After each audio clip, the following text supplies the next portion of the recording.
누가복음 15장 25절로 32절 말씀.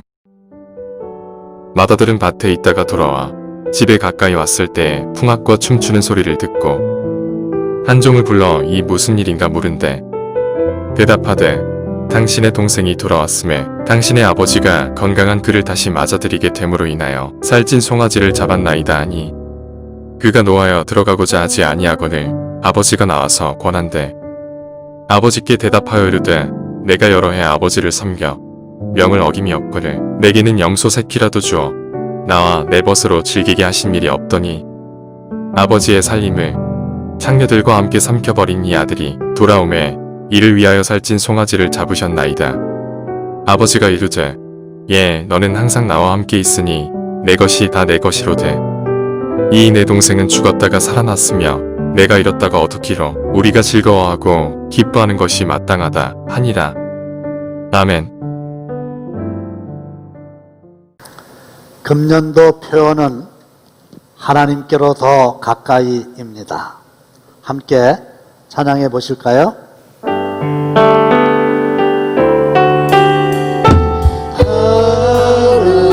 하나님께로 더 가까이 갑니다. 우리 가운데 계실 주님 변함없는 주님의 크신 사랑 영원히 주님만을 섬기리.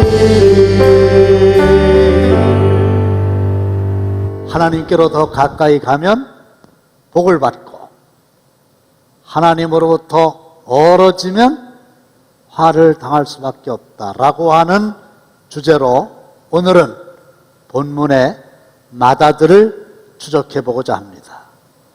본문 예수님의 말씀 중에서 아버지는 물론 하나님을 의미하고 마다들은 몸은 아버지 집을 떠난 적이 없지만 마음은 이미 아버지를 멀리 떠난 형식적인 그리스도인을 가리킵니다.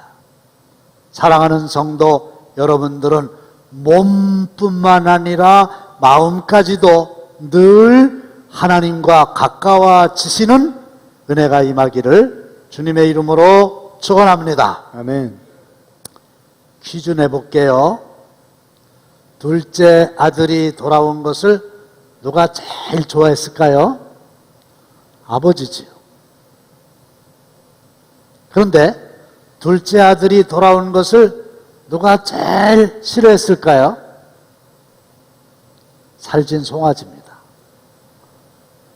둘째 아들 돌아오는 바람에 죽었잖아요. 셋째, 탕자는 누굴까요? 둘째 아들 50점에 탕자는 누굴까요? 둘째 아들과 맏아들 딩동댕 100점입니다. 우리는 보통 둘째 아들만 탕자라고 생각하기가 쉬운데 사실 깊이 생각해 보면 맏아들도 탕자입니다. 둘째 아들은 집을 나갔다 돌아온 탕자고 맏아들은 쭉 집을 지킨 탕자예요. 왜? 둘 다 아버지 속을 썩였잖아요. 그런데 둘째 아들보다 맏아들이 더 문제예요. 더 골치 아픈 존재예요. 예수님은 이 비유의 말씀을 바리새인들 들으라고 하셨어요. 바리새인과 서기관들이 수군거려 이르되 이 사람이 죄인을 영접하고 음식을 같이 먹는다 하더라. 예수께서 그들에게 이 비유로 이르시되 바리새인들아 들어라. 그런데 예수님은 본문에서 자신들은 하나님을 가장 잘 섬기고 자신들은 하나님의 말씀대로 순종한다고 잘못 생각하고 있는 그 바리새인들의 신앙과 삶을 지적하신 겁니다. 마다들은 몸은 아버지 곁에 있었지만, 몸은 아버지 집에 있었지만 마음은 아버지로부터 멀리 떨어져 있었다고 그랬죠. 왜 그랬을까요? 첫째가 자기 의를 내세우기 때문입니다.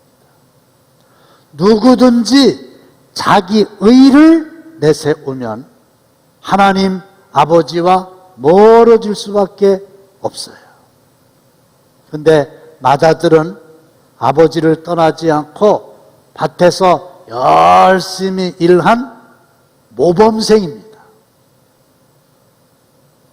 열심히 일한 것까지는 좋아요. 근데 문제는 내가 아무리 열심히 일했다 할지라도 자기가 자기 자신을 들여다보면서 타인에 비해서 내가 월등하다 그러고 자만심에 빠지게 되면 문제가 큰 겁니다. 다른 사람이 볼 때 내가 잘한다, 아니 하나님이 보실 때, 아버지가 보실 때 잘한다, 그래야 그게 의미가 있는 거지. 자기가 잘해놓고 자기가 잘한다 이렇게 생각하는 거는 교만에 빠질 수 있다는 거예요. 이 본문의 마다들 보면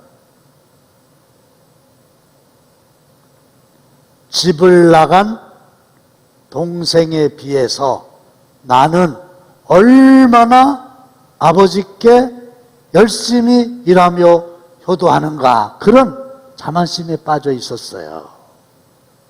나중에 살펴보겠습니다마는 동생을 정죄하잖아요.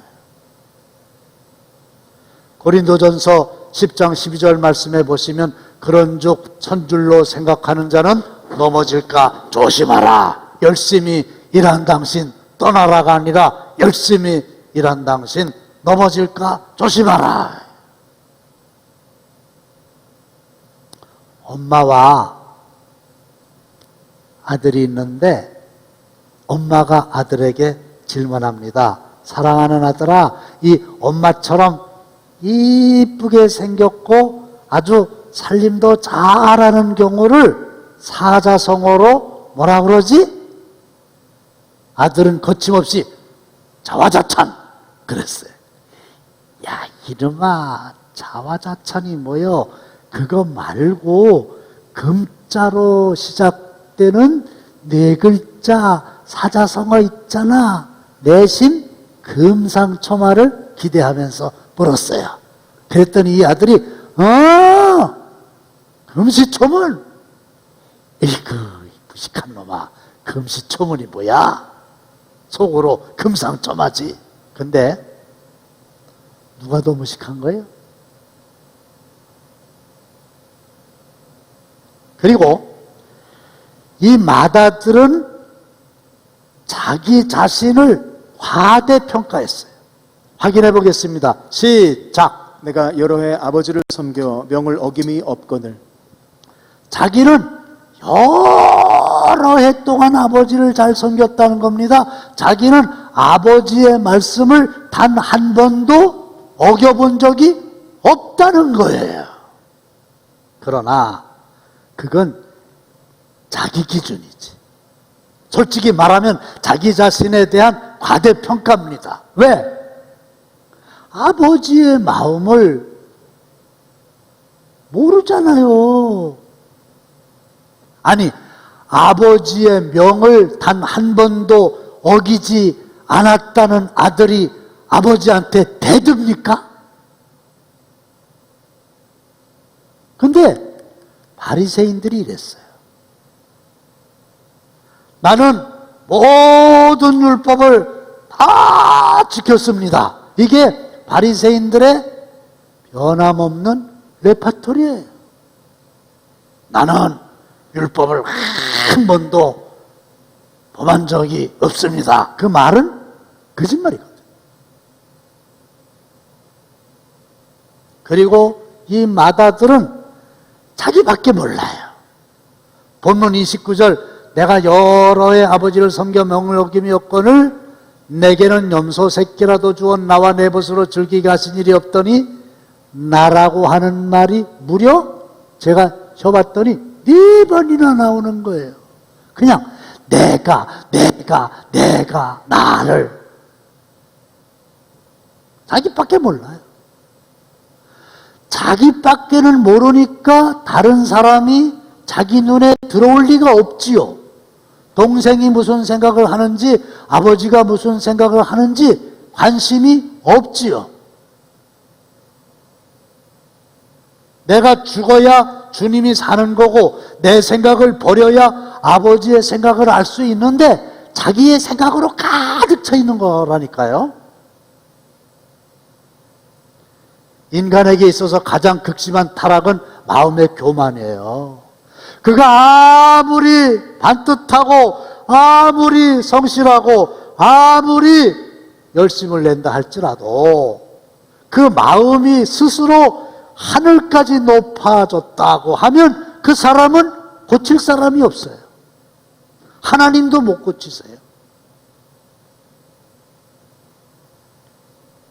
가장 더러운 회칠한 무덤에 불과한 거예요. 누가복음 18장 11절로 12절 보면 이 바리새인들은 기도할 때도 따로 서서 기도했어요. 왜 그럴까요? 저 죄인들과 나는 다르다. 저 세리와 바리새인 나는 구별된다. 그래서 따로 서서 기도하는 거예요.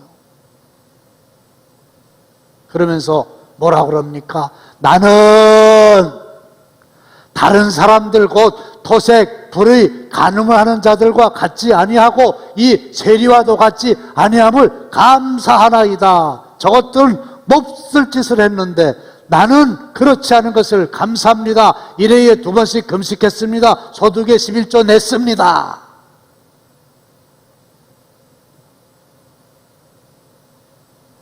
(11조) 열심히 한 거 사실이에요. 금식한 것도 사실이에요. 그런데 이걸 하나님 아버지 앞에 자랑하고 그러하지 못한 사람들을 정죄하고 비난하고 자기만 잘났다고 자기를 앞세우잖아요. 오죽하면 예수님께서 이런 바리새인들을 향하여 화 있을진저 이 독사의 자식들아 그렇게 책망하셨잖아요.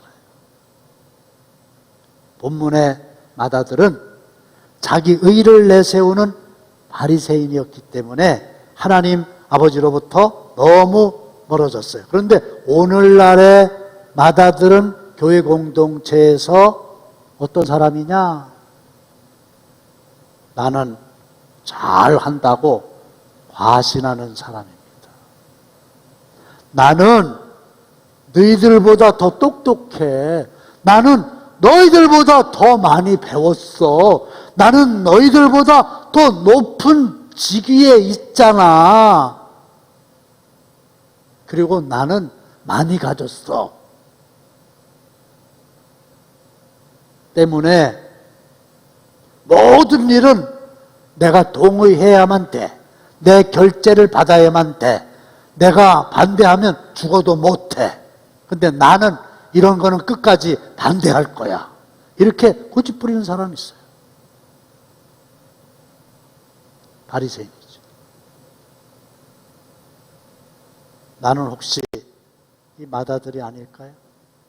두 번째로 남을 정죄하기 때문입니다. 누구든지 정죄를 일삼으면 하나님 아버지와 멀어질 수밖에 없는데 마다들은 동생을 정죄했어요. 보시겠습니다. 시작. 아버지의 살림을 창녀들과 함께 삼켜버린 이 아들이 돌아오매 이를 위하여 살찐 송아지를 잡으셨나이다.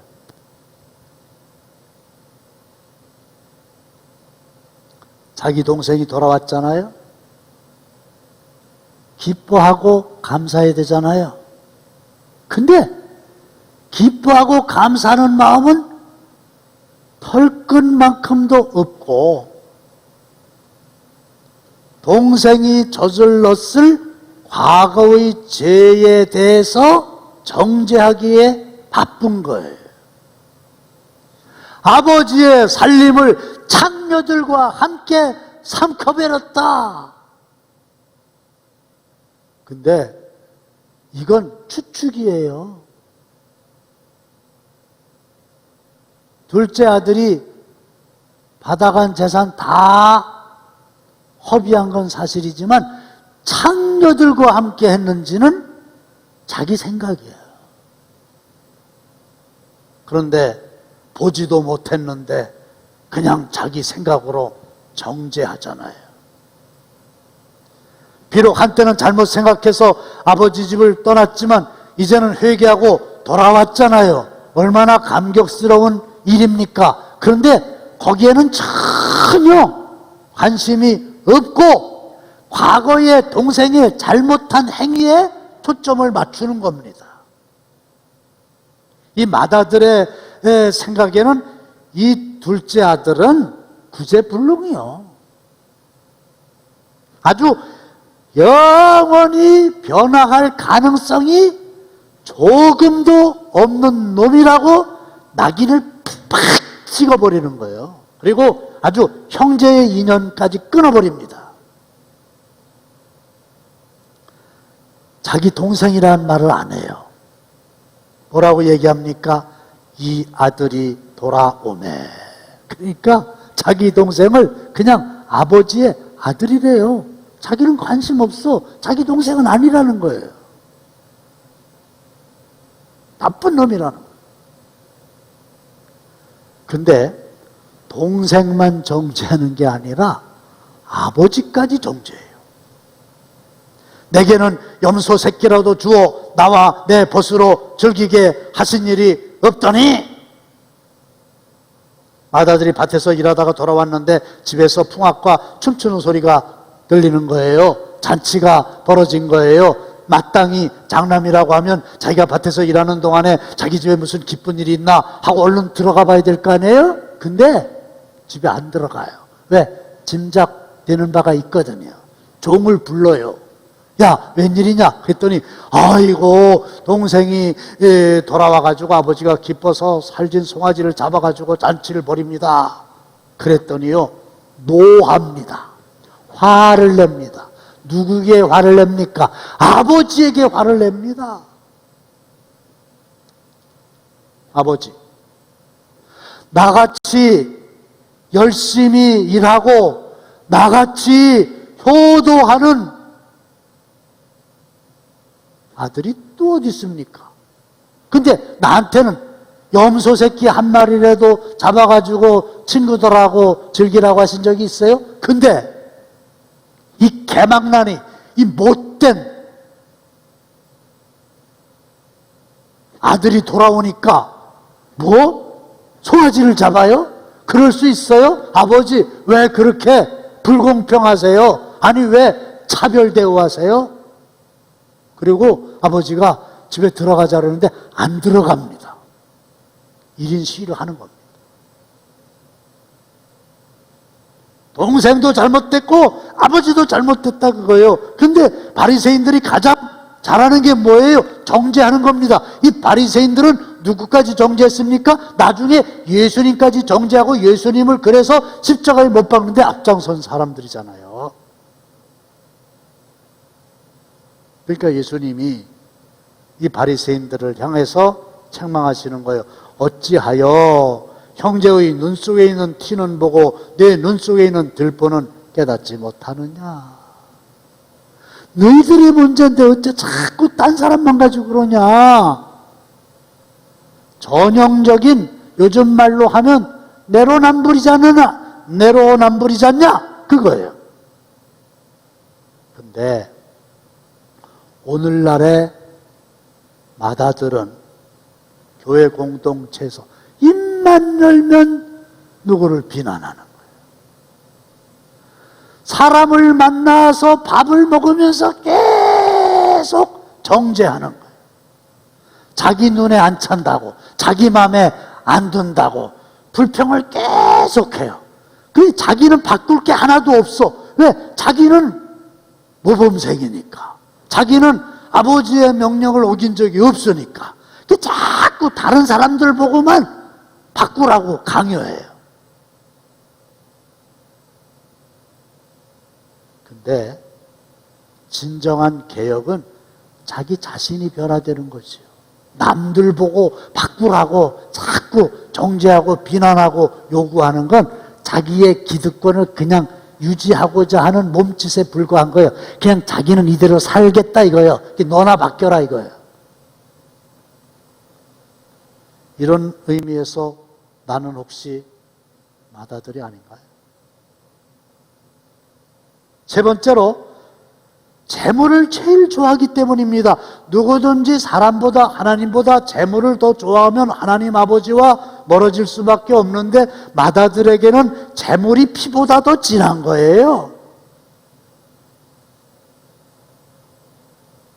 본문 27절로 28절에 보시면 다 함께 시작! 당신의 동생이 돌아왔음에 당신의 아버지가 건강한 그를 다시 맞아들이게 됨으로 인하여 살찐 송아지를 잡았나이다 하니 그가 노하여 들어가고자 하지 아니하거늘. 그 마다들이 언제 노했습니까? 언제 화를 냈습니까? 아버지가 건강한 그를 다시 맞아들이게 됨으로 인하여 살찐 송아지를 잡았습니다. 송아지를 잡아? 그 얘기를 듣자마자 화가 잔뜩 치밀어 오른 겁니다. 동생과 송아지의 가치가 순간적으로 비교된 거예요. 아니 그 미친놈 왜 집 밖으로 나갔으면 거기서 죽지? 돌아와가지고 내 송아지를 잡게 해? 너 안 돌아왔으면 아버지 재산 다 내 건데 너 왜 또 겨들어와가지고 나를 손해보게 해? 이겁니다. 그런데 이 마다들의 생각은 사실과 달라요. 아버지가 둘째 아들에게 재산을 나눠줄 때 마다들에게도 다 줬어요. 확인해 볼까요? 시작! 그 둘째가 아버지에게 말하되 아버지여 재산 중에서 내게 돌아올 분깃을 내게 주소서 하는지라 아버지가 그 살림을 각각 나눠 주었더니. 둘째 아들에게도 아버지가 재산 나눠줬고요. 이 마다들에게도 이미 다 줬어요. 지금 있는 건 아버지 거예요. 아버지의 송아지를 아버지가 잡은 거예요.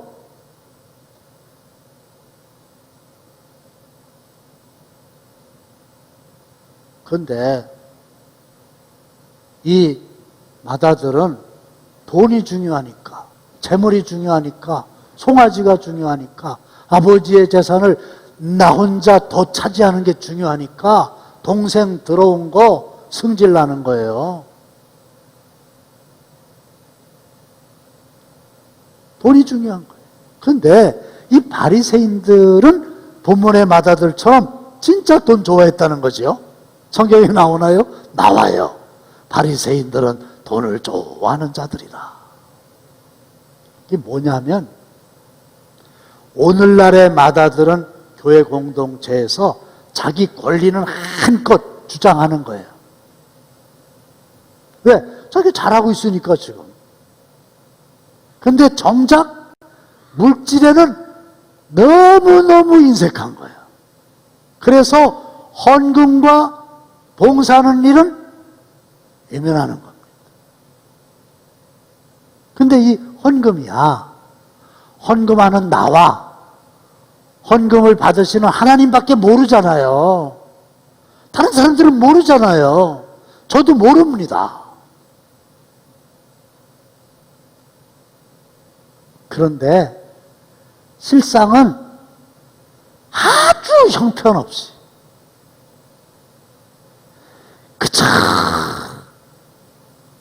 아까워가지고 억지로 밝혀지는 것도 아니니까 쬐끄만 아주 드러나면 부끄러워가지고 할 말을 잃을 정도로 그렇게 돈은 인색한 거예요.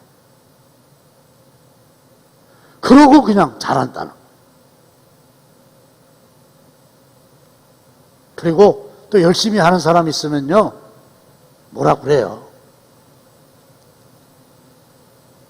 목사님, 저는 앞으로 신앙생활을 함에 있어서 목에 칼이 들어온다 할지라도 굴하지 않고 순교하겠습니다. 이런 사람들이 있어요. 앞으로 공산당이 쳐내려와서 총칼 들고 믿을 거냐 안 믿을 거냐 그럴 때 순교할 각오가 돼 있다는 거예요. 근데 헌금하세요. 그러면 지금 헌금하세요. 그러면 헌금은 못한대. 왜? 왜 그런지 아세요?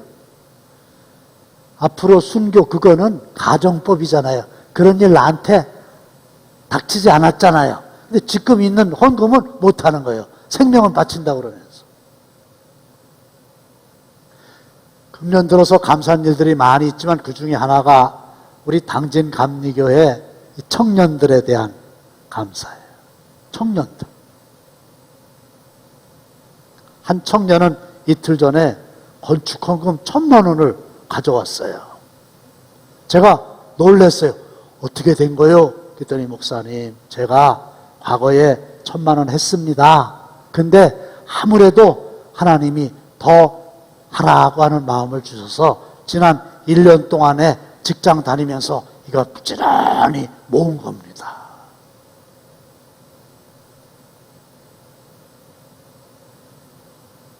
또한 청년은 지난 주간에 11조 2천만 원을 가져왔어요.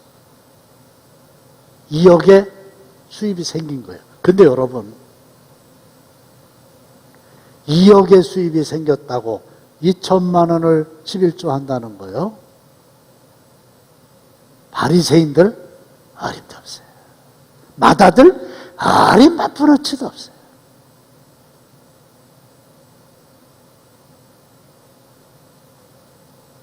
칭찬할 만하잖아요. 자기들은 부족하고 나이도 어리고 교회에서 발언권도 없지만 그렇게 한다. 그런 의미에서 나는 혹시 마다들이 아닌가요? 결론입니다. 동상이몽이라는 말이 있어요. 한 침상에 누워 있는데 생각은 서로 다르다는 거예요. 이 마다들이 동상 아버지 곁에 있어요. 근데 생각은 아버지하고 전혀 다르다 이거지. 렘브란트의 돌아온 탕자라고 하는 명화가 있어요. 보시면 그림의 오른편에 지팡이 들고 서 있는 인물이 마다들이거든요. 근데 보세요. 아버지, 죄를 졌습니다. 잘못했습니다. 둘째 아들은 엎드려서 빌잖아요. 근데 마다들은 아주 꼿꼿하게 서 있죠. 이게 뭔지 아세요? 나는 의롭다. 나는 잘하고 있다. 이거예요. 두 번째로 아버지와 동생에 대한 마다들의 눈길이 곱지 않은 거예요. 저 아들의 눈빛이 동생을 향하고 있는데 내려다보는 거예요. 하찮게 여기는 거예요. 별거 아닌 놈이라 이거예요. 눈빛이. 아버지를 향해서도 마찬가지예요. 돌아온 아들 때문에 기뻐서 눈물을 흘리는, 사실은 눈이 멀었다고 그랬잖아요. 그림에서. 아들 돌아오기를 위해서 눈 빠지게 눈이 멀도록 기다렸기 때문에 그런 거예요. 아버지를 경멸하는 눈빛이 정죄하는 거예요. 아버지도 잘못됐고 동생은 더 말할 것도 없고 다음에 맏아들이 입은 옷을 보세요. 그야말로 동생은 거지꼴을 하고 왔는데 대단히 럭셔리한 아주 고급진 망토를 딱 입었잖아요. 야, 돈이 최고야. 돈이면 다야. 이거를 묘사한 거예요. 이 위대한 화가들의 믿음과 통찰력이 대단한 거 아니겠습니까? 이 맏아들이. 네 동생은 죽었다가 살아났으면 내가 잃었다가 얻었기에 우리가 즐거워하고 기뻐하는 것이 마땅하다. 이게 아버지의 마음인데 맏아들은 그런 마음 하나도 없다 그래요. 결국 뭡니까? 입술로는 나를 공경하나 마음은 내게서 멀도다 하는 하나님의 말씀 앞에 찔림을 받을 수밖에 없는 거 아니겠어요? 혹시 설교를 하는 저와 또 설교를 듣는 여러분들 중에서 오늘 이 말씀을 들으면서 막 속에서 화가 치밀어 올라. 저 나보고 하는 소리 아니야? 나 들으라고 하는 소리 아니야? 날 까는 거 아니야? 이러면서 마치 스데반의 설교를 듣다가 화가 나가지고 마음에 찔렸지만 양손에 돌을 들고 스데반을 향해서 돌을 던진 그 군중들처럼 막 저런 설교를 어떻게 할 수 있어? 이런 사람이거나 설교를 듣는 내내 설교를 하는 내내 자꾸 다른 사람의 얼굴이나 다른 사람의 이름이 떠올랐다면 그 사람은 정확하게 바리새인이에요. 아태이에요. 골치 아픈 사람. 둘째가 나요. 회개하고 돌아왔잖아요. 아버지 고마운 거 이제 알잖아요. 그 다음부터 아버지 속 안 쓰겠어요. 계속 이 맏아들이 문제가 되는 겁니다. 자기의 정죄, 재물에 대한 욕심 이거 다 버리고 하나님 아버지와 가까워짐으로 복을 받는 저와 여러분들 다 되시기를 주님의 이름으로 축원합니다. 아멘.